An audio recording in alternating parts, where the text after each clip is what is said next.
قسمت پر میں رشک کرتا رہا کہ میں کس کا غلام اور کس کا امتی ہوں. میں اس کا امتی ہوں کہ جس کے امتی بننے کے لیے موسیٰ تڑپتے رہتے. ذرا سوچو تو کرو کہ کتنے خوش قسمت ہو تم. میرے آقا نے ارشاد فرمایا تھا لو کان موسیٰ حیا ما وسعہ الا اتباعی. اگر آج موسیٰ زندہ ہوتے تو وہ بھی میری اتباع کرتے. اتنی بڑی ذات اللہ نے اپنے ہمیں عطا فرما دی. اور ایسے تو نہیں قرآن میں فرمایا لقد من اللہ علی المؤمنین اذ بعث فیہم رسولا. اللہ فرماتا ہے میں نے تمہیں اتنی نعمتیں دی ان کا کوئی شمار نہیں اور میں نے کسی نعمت پر احسان نہیں جتایا. اسی سے سوچ لو کہ کتنی بڑی ذات میں نے تمہیں دی ہے. ادھر میں نے دی اور ادھر احسان جتایا اور کہا کہ میں نے تم پر احسان کیا ہے مومنو کہ اپنا حبیب تمہاری جھولی میں ڈال دیا ہے. اللہ اکبر. یہاں ایک دن کی بات میں سمجھاتا چلوں.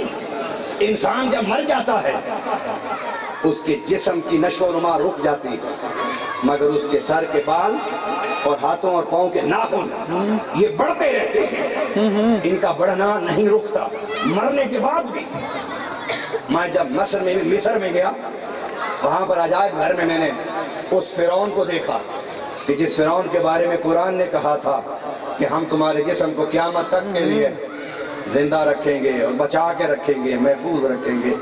میں حیران ہوتا ہوں کہ شیطان کے فرعون کے جسم کے حوالے سے تو یہ یقین رکھتے ہیں کہ اس کا جسم موجود ہے اور انبیاء کے بارے میں یہ لکھ گئے کہ ان کی ہڈیاں بھی قبر میں نہیں ملیں گی.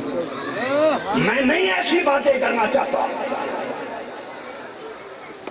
میرے پاس وقت بہت تھوڑا ہے محبت کی بات کرنے کے لیے. نفرتوں کی باتیں وہ کریں جو عمر نوح لے کر آئے ہوں. میرے پاس عمر نوح نہیں ہے تھوڑی عمر ہے. میں اسے حضور کی مدح سرائی میں گزارنا چاہتا ہوں مگر بتانا چاہتا ہوں کہ وہ زبانیں گنگ کیوں نہیں ہو جاتی جو یہ باتیں کرتی ہیں. جب وہ زبان سے یہ جملے نکالتے ہیں ان کا ایمان انہیں جھنجھوڑتا کیوں نہیں. رب چاہے فرعون کی لاش کو بچا سکتا ہے تو اپنے پیاروں کے جسموں کو نہیں حفاظت کر سکتا. کیسا عقیدہ ہے کیسی سوچ ہے. کیوں انبیاء کے احترام اور تکریم میں کمی کرنے کی ہر وقت سوچتے رہتے. کیوں نہیں آ جاتے پیر سیال کے در پر کہ تمہیں بھی وہ سوچ نصیب ہو جائے کہ ہر وقت حضور کی عظمتوں کی بلندی کی باتیں کرو. اللہ اکبر. وہ جو اس کی ممی جو اس کی لاش ہے ہر 2 مہینے 3 مہینے کے بعد وہ اس کے ناخن کاٹتے ہیں اس کے بالوں کو کاٹتے ہیں لمبے ہو جاتے ہیں. میڈیکل یہ کہتا ہے کہ جب تک یہ ناخن انسان کی لاش کے ساتھ بھی جڑے رہیں اور یہ بال اس وقت تک وہ زندہ رہتے ہیں اور بڑھتے رہتے ہیں خواہ جسم مر کیوں نہ جائے. مگر جو اگلی بات میں آپ کو سمجھا رہا ہوں انہوں نے جب وہ بال حضور کا لیا تھا بال مبارک منہ مبارک تو وہ چھوٹا تھا توڑ کے دیا تھا. چند سالوں کے بعد حضور کا وہ منہ مبارک لمبا ہو گیا اس نے کہا سائنس تو بس اتنا کہتی ہے کہ جسم کے ساتھ جڑا ہوا ہو تو بال بڑھتا رہتا ہے مگر قربان جاؤں حضور کے منہ مبارک پر کہ جدا ہوئے 1400 سال ہو گئے لیکن بڑھ اسی طرح رہا ہے جس طرح جسم کے ساتھ جڑا ہوا. اور میں اگر ایک جملہ بولوں تو آپ دل کا دامن کھول کے بیٹھیے اور محفوظ کر کے جائیے. ارے جس کا بال 14 صدیوں میں نہ مر سکا وہ خود کیسے. جس کا بال 14 صدیوں تک زندہ ہو وہ خود کیوں نہیں زندہ ہوگا. ارے زندگی تو میرے آقا کے قدم چوم کے زندگی بنتی ہے. زندگی تو ایک طرف موت بھی جب میرے آقا کے قدموں سے جڑتی ہے تو حیات بن جاتی ہے. اللہ اکبر. ناخن مبارک ہے. ایک تو انہوں نے کہا کہ حضور کے منہ مبارک کی یہ پہچان ہے کہ وہ آئے دن بڑھتا رہتا ہے. میں ایک اور جملہ بولنا چاہتا ہوں عشق والوں. رب نے کیا کہا تھا وَلَسَوْفَ يُعْطِيكَ رَبُّكَ فَتَرْضَىٰ. اس سے پہلی آیت کہ وَلَلْآخِرَةُ خَيْرٌ لَكَ مِنَ الْأُولَىٰ. میرے پیارے تیرا آج کا جو دن ہے اس میں جو تیری شانیں ہیں، کل آنے والے دن میں یہ تیری شانیں اور بڑھ جائیں گے۔ تو اسی طرح حضور کا منہ مبارک بڑھ رہا ہے۔ اب انہوں نے دوسری بات مجھ سے کی، انہوں نے کہا کہ آپ لوگ بیان کرتے ہیں کتابی بات، آج کتابی نہیں مشاہداتی بات کی ہے۔ آج کے بعد مشاہداتی بات کیا ہے؟ کتابی بات تو یہ ہے، کتابی بات تو یہ ہے کہ حضور کا سایہ نہیں تھا۔ اب کس کو پتا کہ حضور کا سایہ نہیں تھا؟ ہر موضوع کو تو ہم نے اختلافی بنا دیا ہے، یہاں تک کہ کوئی ایسا موضوع نہیں چھوڑا جس میں اختلاف ہم لوگوں نے نہ کیا ہو۔ اللہ اکبر۔ انہوں نے کہا کہ حضور کا واقعی سایہ نہیں تھا۔ میں نے کہا ثبوت کیا ہے اس کا؟ عقیدہ ہے میرا۔ وہ کہنے ہیں میں آپ کو آج ایسی بات سمجھاؤں گا کہ قیامت تک آپ کے ذہن سے نہیں نکلے گی، اور میں آج یہ حقیقت آپ کے دماغ میں بطور امانت ڈال رہا ہوں، اور آپ سے کہتا ہوں کہ اگر یہ بات اپنے ذہن میں بٹھا کے قبروں میں جاؤ گے تو نجات ہوگی۔ اور وہ کیا بات ہے؟ انہوں نے کہا کہ حضور کے بال مبارک کو، منہ مبارک کو اٹھائیے، بلب کے سامنے لے جائیں۔ میں اسے اٹھا کر بلب کے سامنے لے کر گیا۔ اس نے کہا بتائیے اس بال کا سایہ ہے، اس منہ مبارک کا سایہ ہے؟ میں نے کہا سایہ تو نہیں ہے۔ انہوں نے پھر اپنے سر کا بال توڑا اور یوں ایسے بلب کے سامنے رکھا تو اس کا سایہ نظر آنے لگ گیا۔ اللہ اکبر۔ انہوں نے کہا کہ یہ منہ مصطفیٰ کی حقیقت ہے کہ 14 صدیاں گزر گئی، حضور کے منہ مبارک کا سایہ نہیں، حضور کے منہ مبارک کا سایہ نہیں۔ اللہ اکبر۔ تو فرمایا کہ قرآن جیسی کتاب بنا کے لاؤ، نہیں لا سکے۔ قرآن جیسی 10 صورتیں نہیں لا سکے، ایک صورت نہیں لا سکے، ایک آیت نہیں لا سکے۔ ارے جس کے منہ سے نکلنے والے کلام کی مثل نہ ہو اس کی مثل کہاں ہوگی؟ جس کے منہ سے نکلنے والے کلمات کی مثل نہ ہو اس متکلم کی مثل کہاں ہوگی؟ جس کی زبان سے نکلنے والے الفاظ کی مثل نہ ہو اس متکلم اور متلفظ کی مثل کہاں ہوگی؟ نہیں ہے مثل۔ رب نے قرآن کی بے مثلیت کا دعویٰ نہیں کیا، بلکہ قرآن کے آئینے میں مصطفیٰ کی بے مثلیت کو بیان فرمایا۔ اللہ اکبر۔ آئیے میں بات کو اختتام کی طرف لانا چاہتا ہوں، اختتام کی طرف لانا چاہتا ہوں، اختتام کی طرف لانا چاہتا ہوں، اور وہ یہ کہ قرآن مکی اور مدنی، مکی اور مدنی۔ مکی وہ قرآن ہے کہ جب حضور مکہ میں مقیم تھے تو رب نے کہا کہ میرے حبیب جب تک تو مکہ میں رہے گا جتنا میرا کلام اترے گا اس کا نام مکی ہے، اور جب تو مدینہ میں جا کے قیام فرمائے گا تو جو قرآن وہاں اترے گا وہ مدنی کہلائے گا۔ یہ مکی ہے اور وہ مدنی ہے۔ اب میں قرآن کو پڑھنا چاہتا ہوں، قرآن کو سمجھنا چاہتا ہوں، مگر قرآن کی یہ تقسیم مجھے پھر حضور کے در دولت پر لے جاتی ہے کہ مجھے پڑھنے سے پہلے یہ سمجھ لے حقیقت کہ میرا آدھا نام مکی ہے اور آدھا نام مدنی ہے۔ اللہ اکبر، اللہ اکبر۔ آئیے کعبہ کی بات کر لیتے ہیں، کعبہ کی بات کر لیتے ہیں۔ جب حضور نے مکہ فتح فرمایا، کیا فتح فرمایا؟ مکہ۔ اور کس شان سے مکہ فتح فرمایا کہ ایک نکسیر تک نہیں پھوٹی اور سارے دشمن سامنے کھڑے تھے۔ حضور نے ایک جملہ ارشاد فرمایا، فرمایا لا تثریب علیکم اليوم اذهبوا فانتم الطلقاء۔ بتاؤ میں تمہارے ساتھ کیا کروں گا آج؟ تو سب نے کہا کہ انت کریم وابن کریم، آپ خود بھی کریم ہیں اور کریم کے بیٹے ہیں۔ میرے آقا نے فرمایا بس ایک جملہ میں بول رہا ہوں، جاؤ، میں تم سے کوئی انتقام نہیں لیتا، سارے تم آزاد ہو۔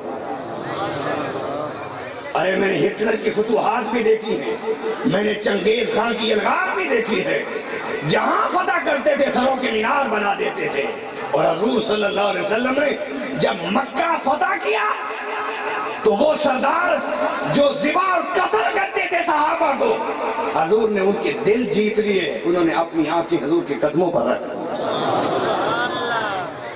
حضور تشریف فرما ہے، صحابہ بھی جلوہ گر ہیں، وہاں پر کھڑے ہیں۔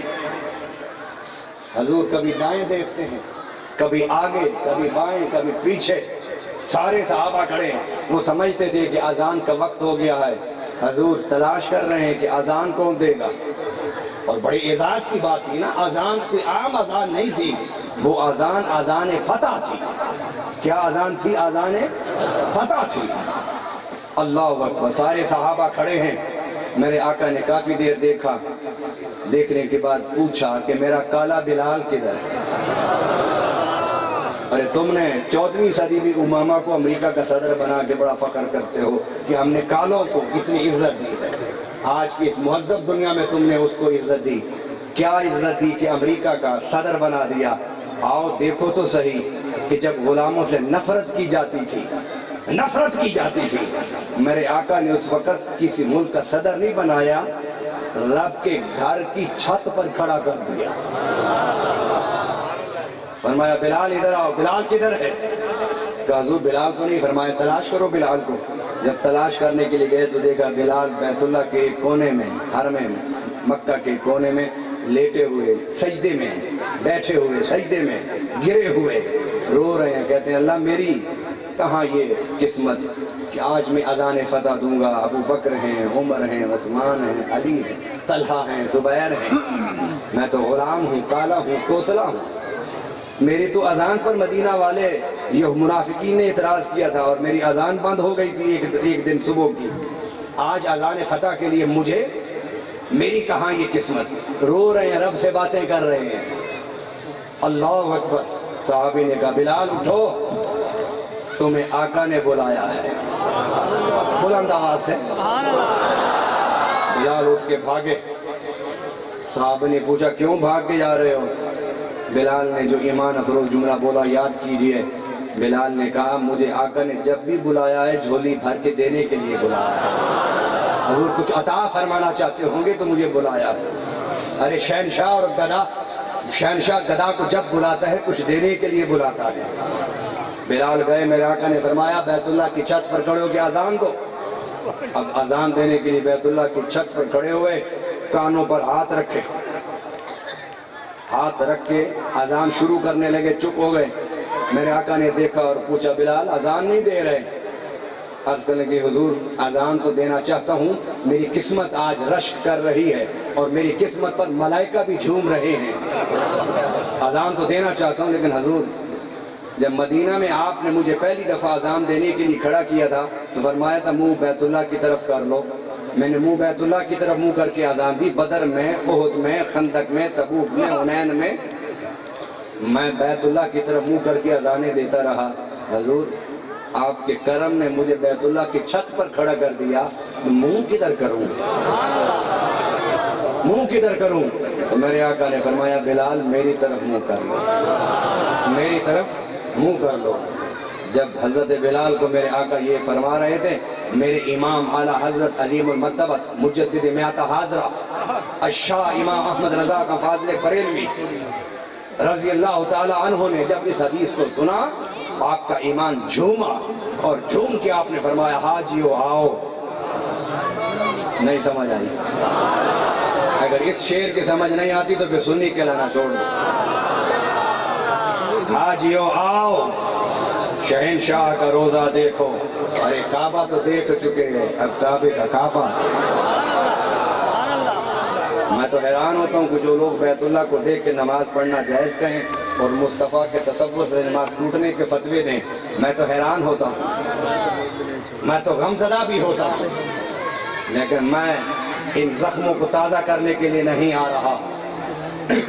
ہر گاؤں کریا میں ہر شخص چاہتا ہے کہ وہ مجھے بلا کے سٹیج پر بٹھا کے سنے۔ ایک جگہ میں تقریر کرنے کے لیے گیا، میں گاڑی سے اترا اور میں سٹیج پر بیٹھا، میں نے کہا تقریر کراؤ بھائی۔ انہوں نے کہا حضرت بس تسی آ گئے، ساری چاہ پوری ہو گئی۔ سرگودے نالے چاہ کا معنی کیا ہوتا ہے؟